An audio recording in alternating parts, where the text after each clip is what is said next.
I'm a big fan of experimenting. So if you do something small and you try it and it works, great, you can scale it. If it was a disaster, we will note why and move on. You need to have enough psychological safety in that organization to allow, whether it's an executive or a middle manager, some room to experiment if you want different outcomes, right?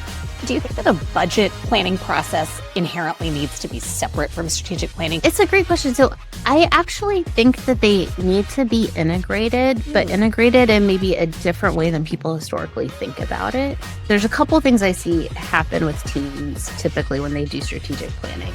By the time they get to writing down the plan, everyone is so exhausted that they typically aren't actually looking at the spectrum of options.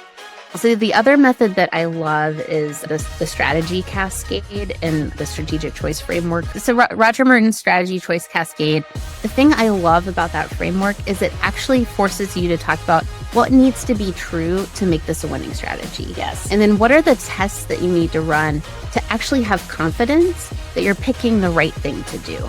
And I think the typical planning processes, because they're so time constrained and it feels so overwhelming for people, they never actually get the space to try to figure out, what are the options I want to test? Do I feel confident about this choice?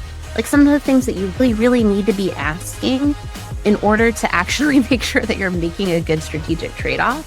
So how this relates to budgeting is you need to make sure that you have a budget process and a budget cycle, but you can make room in that to say, hey, there's going to be some quarterly investments or a certain amount of money we want to set aside to either test new ideas, make strategic investments that doesn't necessarily have to fit in the same calendar as you're typically doing for the rest of budget planning.